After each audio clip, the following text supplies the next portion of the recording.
Folks, hello. Welcome to, it's Monday, it's the start of a brand new week. If you like what I do, please subscribe to the channel.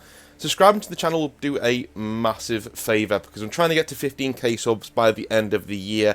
If I could do that, that would be awesome. Also, if you like what I do, the Patreon button is also down below. YouTube are doing YouTube things, so if you want to help out, the Patreon button is also down below. Composite Games also have a discount for you if you use the promo code Northern Exile down below to get yourself 5% off at checkout of any models and things that you might need going forward. So, moving on swiftly to some hobby nightmares, or one hobby nightmare. As at the moment, Grandpa is still in hospital. He has had his operation when he's in there. He's in a lot of pain, so we're trying to manage that, and I'm back and forth quite a bit to try and help my family sort stuff out. It's a busy time right now, so the hobby nightmares will be one or two hobby nightmares maybe per session, rather than being the hour-long videos that we were getting into. When things calm down, I will be going back to the hour-long content and then the big long videos, so, you know, accompanying you on your drive home, or doing your tea, or making your models, whatever you're doing. Can't wait to get back to that. This one might be a bit longer because there's a lot to talk about, or a lot to unpack in this one.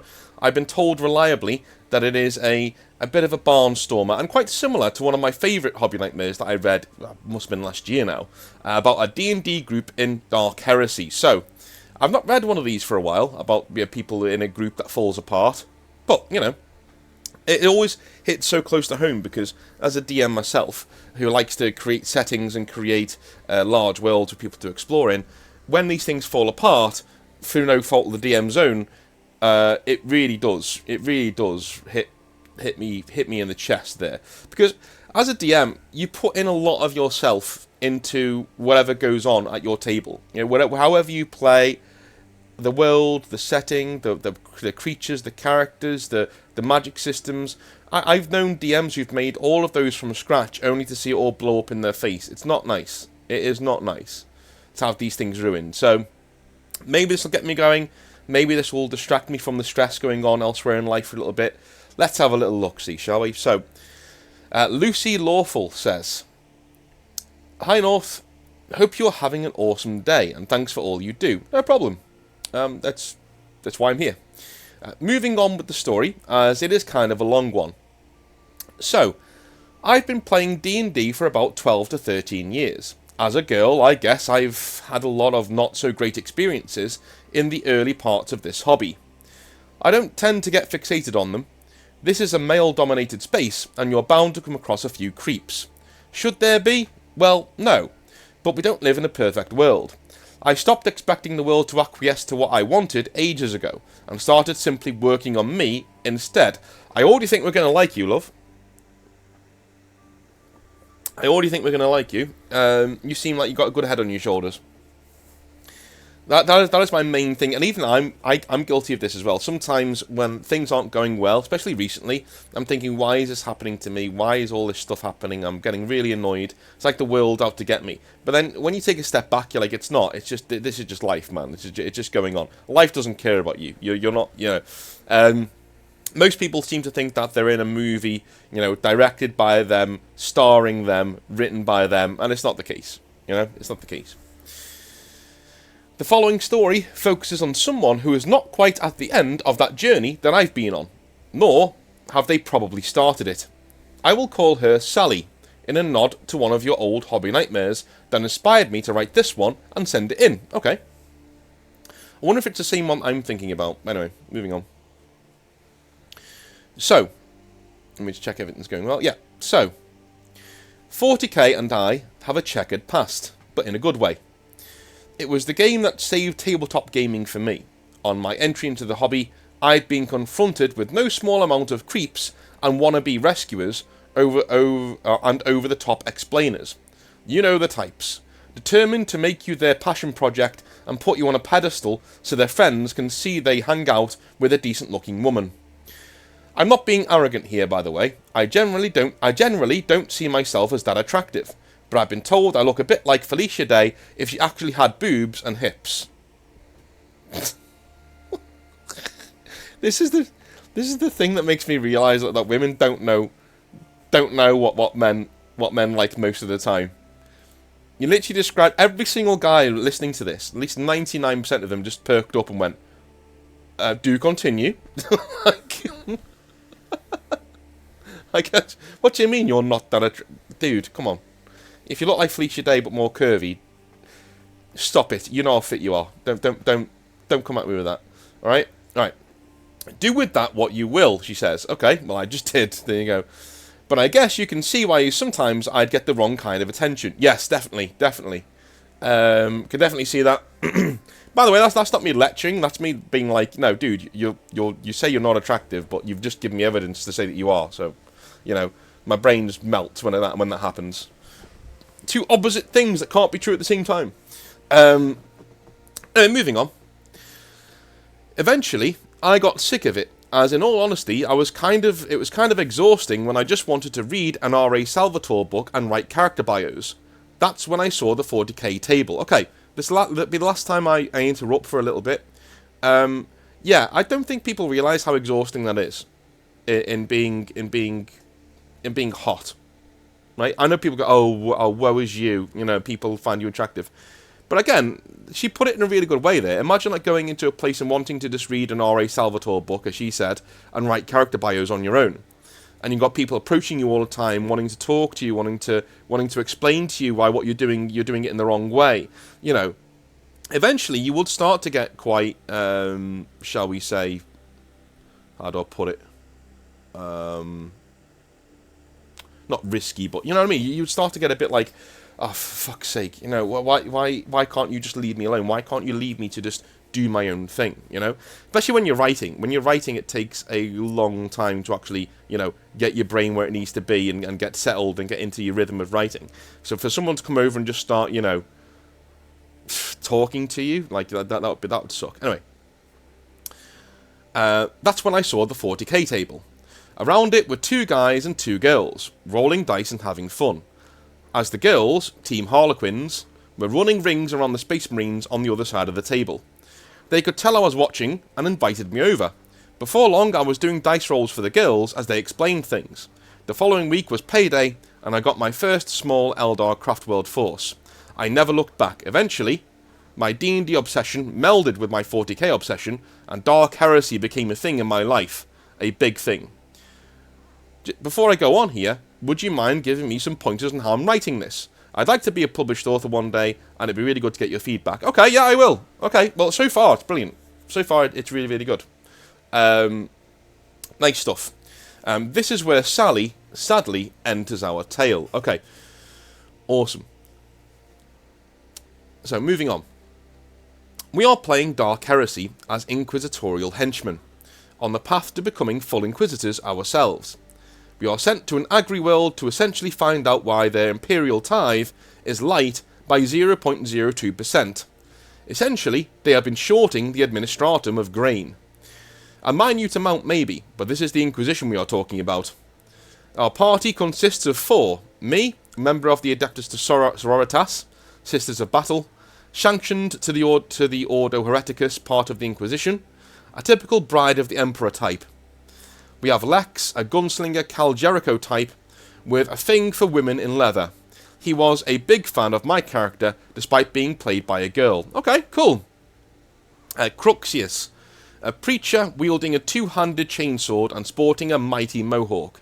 And Pulcheria, Sally's character, a death cult assassin from a downtrodden hive. At the start of the campaign, we all agreed with our DM, John, that we would select moral alignments like in D&D to aid with role-playing. Okay. I was lawful evil. I would kill you where you stood, and had little qualms about it, but only if you had stepped over the bounds of my strict moral code. Also, if we accepted a contract, we were completing it, or dying in the attempt, as far as I was concerned. Okay, so that is something that you don't get seen played very often, is lawful evil, and you don't even get it in very many character portraits. You know, when somebody's actually writing a book or a story, you don't really get very many lawful evil characters, because they're very, very hard to do correctly. A lawful evil character can be anything from the devil himself, who tempts you with bargains and is strict about being fair with those bargains, even though they trick you in some way, right? To, on the other side of that, you've ever seen the film Leon, the Professional, with John Reno? Well, he is a lawful evil character, right? He kills people for a living. But he has a code. What's his code? No women, no kids. That's his code. He doesn't cross that boundary. He is considered a lawful evil character. He's doing evil things lawfully. If I ever write a character who I find compelling, most of the time they tend to be on that lawful evil end of the spectrum, on the John Reno end of the spectrum, where they do bad things, but they also have a very strict moral code. I have people saying to me a lot that in my love of lawful evil characters, that John Wick is lawful evil. He's not lawful evil, simply because he's too bland to be lawful evil. He doesn't really have a code. His code is, don't kill my fucking dog. And, that's not really a code. If he was ordered to do something for a long time, he would go and do that thing.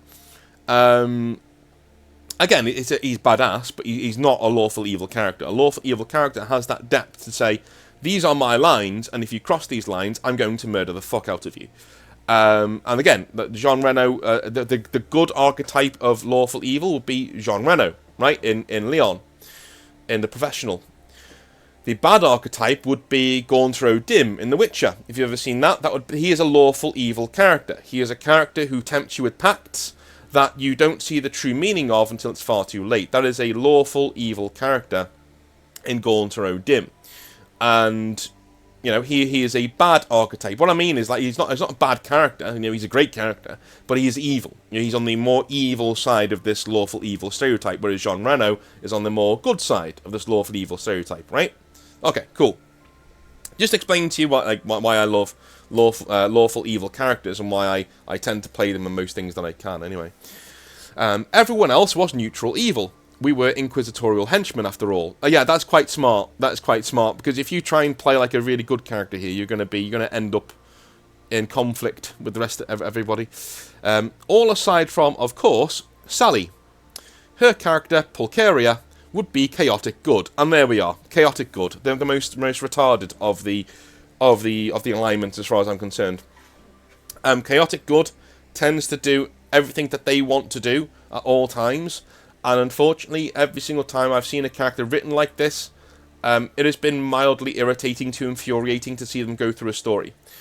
Chaotic good, actually, if you've ever seen the film Kingdom of Heaven, have you ever seen that film? Orlando Bloom's character, Balian of Ibelin, is a chaotic good character. He's not mental. Like, chaotic doesn't always mean that you're going around splurging everywhere, right? He's not mental, but he will always do the good thing.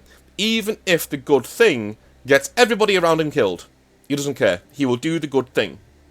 He's given a choice in that movie of taking over as king and ensuring that, Jerusalem is safe and secure. He gets to marry the girl. He gets everything that he ever wanted, right?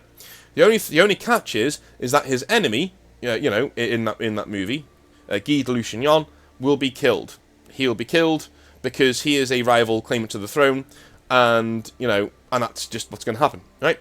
Balian refuses and says, I can't be the cause of another man's death, even though we've seen him kill people all the way through the movie. And we know that Guy would do this to him in a heartbeat. He would absolutely murder him and not lose any sleep over it, because he's quite frankly a douche. And a douche who not only is bad for Jerusalem, but who will lead the kingdom of Jerusalem down a really dark path to where it's going to fall if he becomes king. And if Balian doesn't take the throne, Guy will become king. Balian decides not to take the throne anyway, because he's chaotic good. He's stupid good. Chaotic evil is stupid evil, chaotic good is stupid good. It's doing evil and doing good, even when every fibre of your being is saying, listen, if I do this good thing, everybody around me is going to suffer. But because you're too selfish, and your character is too selfish, and they don't want to take that sin on themselves, they get everybody hurt around them. That's chaotic good, right? Chaotic evil is the same, but just mental, and just wanting everyone to die in the worst way possible, right? Chaotic good is the opposite. It's literally, doing good even when you know it's going to do harm to other people, eventually, right? It's going to come back to bite you. Eddard Stark, weirdly, would be a chaotic. People say he's lawful good. He's not lawful good. He's chaotic good. All right. Eddard Stark does things in Game of Thrones, or in our Game of Thrones, the book, that are really, really, really, really, really, really, really, really, really stupid. Really stupid. But they're good things to do. They're good, honourable things to do, but they're really fucking stupid. And they are, and they get a lot of people killed. And he knows they will get a lot of people killed most of the time, but he makes those decisions anyway. Right? I don't think he was always a chaotic good character. I think earlier on in the books, even before the books came out, like the in the past before the story starts, he was more of a lawful good character. But by the time you actually see him, he's a chaotic good character because he's scarred by his past. He's probably the best form of chaotic good character I've ever seen, mainly because he dies for his sins. Right? He does stupid shit, and he doesn't get away with it. He actually gets killed. Right? He actually does get killed. And if you don't know that happens by now, I'm sorry. The books have been out for 20 odd years, and the TV show has been a phenomenon for the last 5, 6, 7, 8 years. Right? Sorry, this is what it is. But he is probably the best chaotic good character that I've seen because he gets his comeuppance in the end. Almost all chaotic good characters are terrible characters because they never get their comeuppance. They always seem to get away with it in the end, even though they get a lot of other people killed for their own stupidity and not willing to make the hard decisions. There's a really cool thing in Dragon Age about the Qunari where they say, hey, we don't select leaders on who's the best leader. We select leaders on who is going to be able to make the hard decisions. That's the guy I would want to follow into combat. I wouldn't want to follow a chaotic good guy into combat. Right? Because you'd have us all sitting there protecting a guy who's going to die anyway. Like, say one of your guys takes a bullet, he's going to die anyway. A chaotic good commander will have you sit there and defend him anyway until he's dead. Then he'll probably have you defend his corpse because it's the honourable thing to do.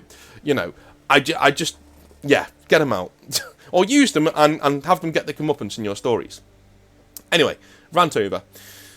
Why our DM let this slide, I have absolutely no idea. It was obviously going to lead conflicts, but maybe John thought it would simply be a good experience to watch characters have friction and work past it, like in a lot of TV shows. Well, that's not what happened. Yeah, no shit.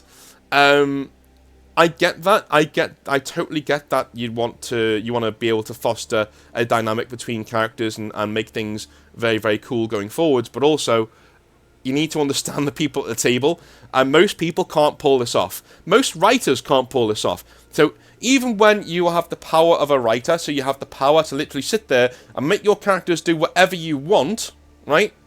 Most people can't pull off a reliably compelling conflict between good people, between good characters. It's really hard to do. Now, imagine trying to do that with other characters who aren't playing ball. Because everybody at the table has their own things that they want to do. It's almost impossible unless you're a professional actor or a professional writer. It's almost impossible to do. So I don't recommend bringing conflict to your table unless you're actually, very well in there. You know exactly what you're doing. Anyway, back in the day. Okay, so she's doing a bit of a backstory here. Okay, cool. Back in the day, I was a bit of a feminist, but in the negative connotation. I didn't care for men very much and believed I was part of some downtrodden subculture and was genuinely quite unpleasant to be around. I mean, it's hard to be pleasant when you are sure the world is out to kick you in the gut and steal your lunch money. Do you know what? You've actually got away with words. I like this. Alright, this is cool. I like this. I think being in 40k finally burst that bubble for me. Hardly any weirdos were around me, and those that were quickly were scared away when they figured out I actually knew what I was talking about. The rest were stand-up guys who treated me like, well, one of the guys. Sally, it seems, was a lot further back in this transition, as I mentioned earlier. For her, 40k was her platform, her soapbox. I once saw her sternly telling a dude that she was playing against that it's impossible, and I quote, to be racist to white people, because they cause almost all forms of it. The mental gymnastics you need to go through to come up with mind garbage like that. Oh dear. To which he got his phone out and showed her the literal Oxford definition of racism is judging somebody by the colour of their skin. Since Sally was half Indian and was judging all white people as racists, guess what that made her?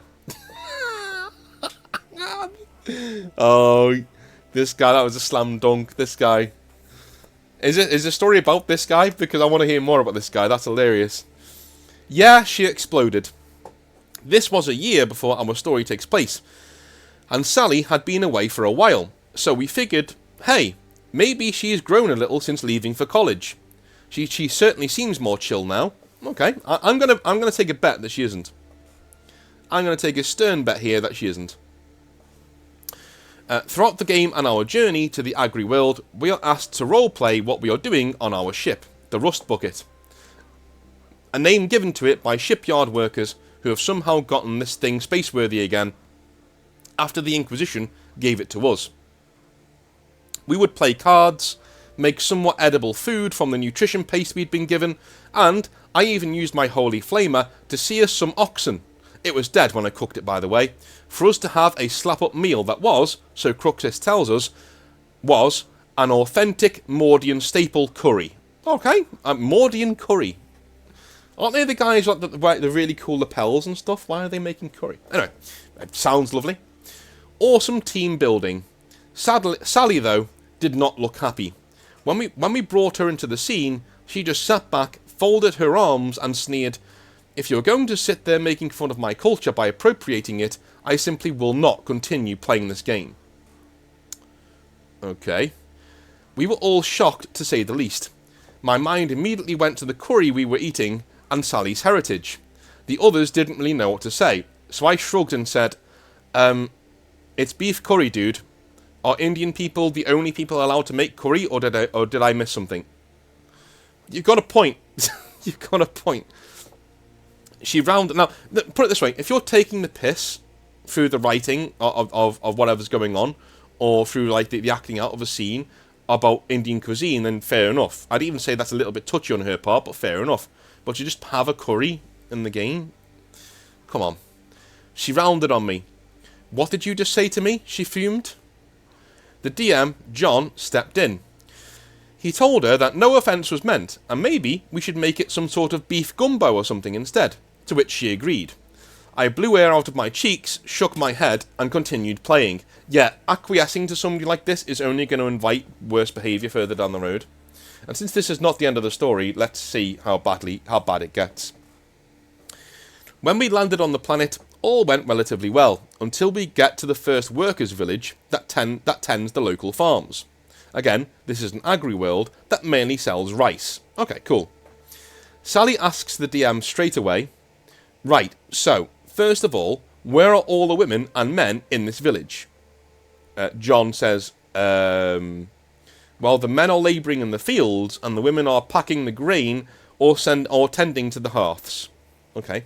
Sally didn't really know what a hearth was, but after explaining it to her, she blew her top once more. Yeah, for those of you who don't know, a hearth is kind of like a home fire where you cook things. So essentially, the men are out doing the physical labour, and the men are at home packing the grain that they're making and tending to the homes. She said, "I will not support this patriarchal bullshit," she said, before telling John that she is going door to door and rousing the women to march with her to the local administratum office.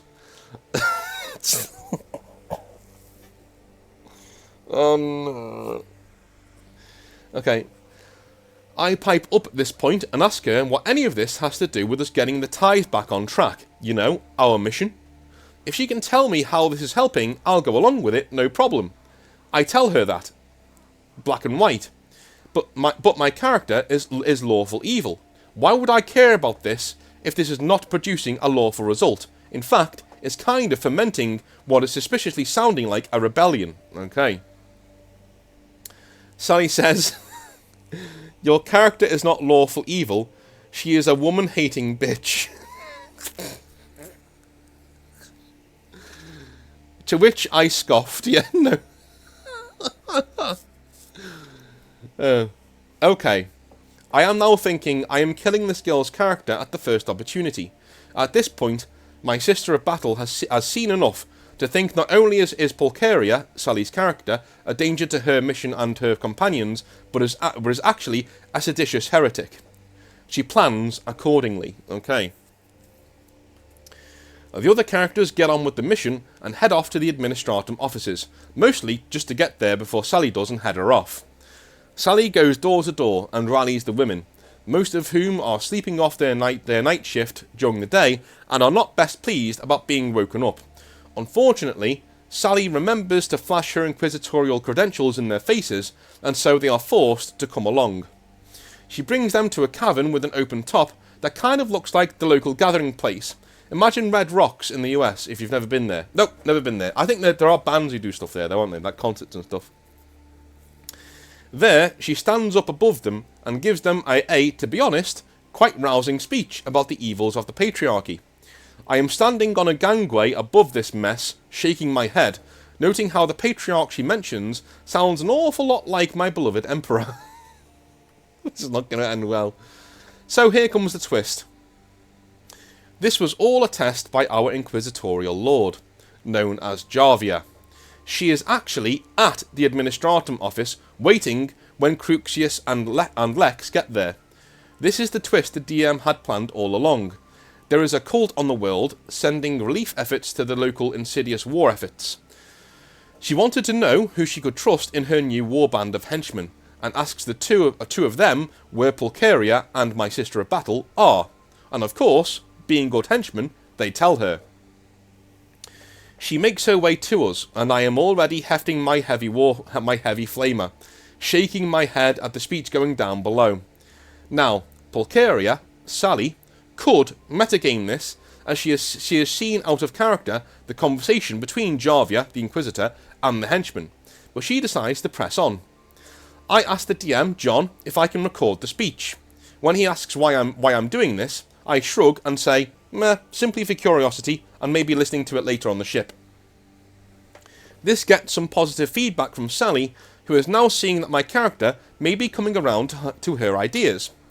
She finishes the speech just as Jarvia gets there with a "All hail the Emperor," and some faint applause from the women gathered there erupts.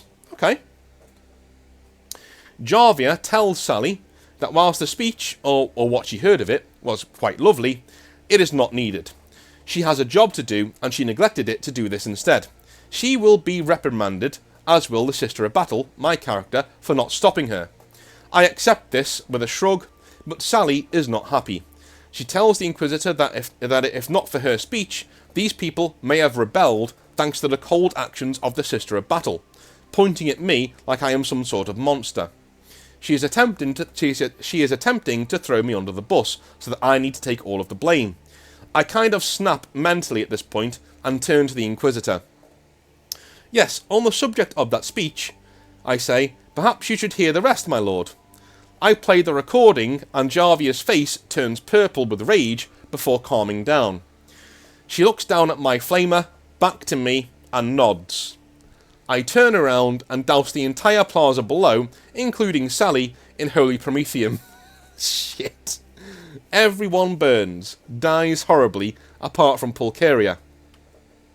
She is horrifically burned, and the DM, John, decides to use this as a teaching moment and tells Sally she can actually carry on with her same character. Her character now has access to some awesome psychic powers that are fed by her pain, kind of like a Sith, and he will write them up for the next session. She also has a vision of the Emperor in the flames, and if she will stand by his side, he will heal most of her burns, but she will forever be blind thanks to the flames and can only see through her psychic talent. I am way jealous. This is an amazing moment that gives me catharsis for dealing with her, and gives Sally one hell of a power-up and chance to roleplay a character changing. Maybe for the better, maybe worse, but it will be interesting to watch nonetheless. Dude, this is awesome. This is awesome. If there are any writers who are watching this, right, who are wondering how to acquiesce to people's needs at the tabletop, this is how you do it. Like, John here in this scenario is giving everybody what they want at the same time, in the best way possible. This is awesome. It may bite him on the arse later on, especially if Sally doesn't learn, to like maintain her cool and not be a dick. But, let's move on anyway. Sally leans forwards, looks at John and says, "Fuck you. Fuck your patriarchal dickhead emperor. To which John shakes his head, removes the Emperor's ward of protection. The flames burn Pulcheria to nothing at all. Sally sits back and tells us she is relieved that she now knows who and what we are as people. Takes her book and heads to the door before slamming it behind her. Sadly, we never saw Sally again. And I mean sadly. Ideologies like this ruin genuinely sweet people. That's pretty cool. Yeah, and by the way, the writing so far is brilliant. Like this is really, really good. It's to the point. It gives us exactly what we need to know, what we need to do, right? And I'm with you as well. So I'm going to finish what you said here, and then give you a bit more feedback at the end. Okay. All right. So you say, sadly, we never saw Sally again. Okay. And I mean sadly, ideologies like this ruin genuinely sweet people. I've seen it with red pillars who hate women in the hobby. They come out with some truly vile and nasty things to satisfy their own male ego. Okay, cool. Yeah. I've seen creatures like Sally suck all of the fun out of everything they do, whilst making men feel like outsiders in their own hobby. A hobby they built for us to play in. I guess the takeaway is, don't fall in with these losers. Live your life in your own way, sure, but don't expect the world to bend and break to your needs. Thanks, Lucy. Okay, cool. Really, really, really cool stuff there. That's probably one of the best written ones I've been sent in to look over. That's awesome. Again, there are some people who just need a kick up the backside, and I think we've just come to that in this as well. The way that you go forward and you actually talk about it is actually, I would say, incredibly mature, and the way that it was dealt with is also incredibly mature. It's written in a fantastic way. I wouldn't be surprised if if you do something like that in your spare time. But anyway, what do you guys think? Let me know in the comment section down below. Love you a long time, and I'll speak to you a bit later on. Have a good one. Bye.